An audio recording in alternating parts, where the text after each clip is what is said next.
On August 29, 1778, during the American Revolution, black soldiers helped hold the line at the Battle of Rhode Island, and their courage helped save the Patriot Army from disaster. On August 29, 1778, the 1st Rhode Island Regiment, widely known as America's first black regiment, distinguished itself with desperate valor at the Battle of Rhode Island. Stationed on the right flank, these predominantly black and Native American soldiers repelled 3 fierce charges from seasoned Hessian troops. These men served in the 1st Rhode Island Regiment, one of the most famous Revolutionary War units that included African American soldiers. Many were free black men. Others had been enslaved and enlisted under Rhode Island's 1778 law, which offered freedom to enslaved men who joined the Army. By the fall of 1778, the National Park Service notes that more than 60% of the regiment consisted of free and formerly enslaved black men. National Park Service. They were fighting for a nation that had not yet agreed they were fully human. They were fighting for liberty while slavery still lived in the land. The 1st Rhode Island Regiment was assigned a critical defensive position, anchoring the American right wing at Turkey Hill. Heavily outnumbered, they held their line and repulsed 3 furious assaults by 1,500 Hessian troops. At the Battle of Rhode Island, American forces under General John Sullivan were retreating from Aquidneck Island after a failed attempt to recapture Newport from the British. British and Hessian troops pressed hard against the American rear guard. If the line broke, the retreat could have become a massacre. That is where the 1st Rhode Island Regiment stood. The regiment helped repel repeated enemy assaults, including those by elite Hessian troops. Their discipline under fire gave the American Army time to withdraw in an orderly manner. Their stand became one of the clearest examples of black military courage during the Revolution. Modern accounts of the regiment emphasize its key role in repelling enemy charges at the Battle of Rhode Island. Journal of the American Revolution. The regiment's fierce resistance held the line, preventing the British from breaking through and enabling the Continental Army to withdraw from Aquidneck Island that night. But here is the betrayal. These soldiers helped defend the revolution, but the revolution did not fully defend them.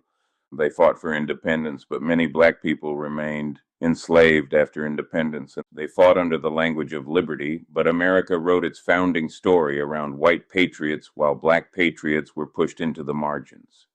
Their blood helped hold the line, but their names were rarely held in the textbooks. The Battle of Rhode Island exposes the contradiction at the heart of America's birth. Black men helped save the cause of freedom, while the nation they helped create denied freedom to black people.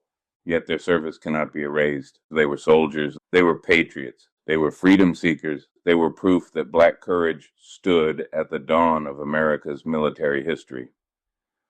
At the Battle of Rhode Island on August 29, 1778, black soldiers of the 1st Rhode Island Regiment helped repel British and Hessian assaults, protecting the American retreat and demonstrating their courage under fire. They fought for American liberty, even as America still denied liberty to many of its black defenders. Battle of Rhode Island, August 29, 1778. 1st Rhode Island Regiment, black patriots, freedom fighters. They held the line while America broke its promise, but they continued to serve, going to Yorktown. When the regiment arrived at the siege of Yorktown in the autumn of 1781, its high level of discipline immediately impressed the Allied forces. While much of the Continental Army struggled with supply shortages and ragged clothing, the Rhode Island soldiers stood out for their exceptional military bearing. Baron Ludwig von Clossen, an aide-de-camp to French General Rochambeau, noted in his journal that the most precisely trained and neatly dressed unit on the field was the Rhode Island Regiment, which he observed was 3/4 composed of black and indigenous soldiers. The assault on Redoubt 10, October 14, 1781. To force a British surrender, Washington needed to capture 2 heavily fortified outer redoubts, Redoubt 9 and Redoubt 10.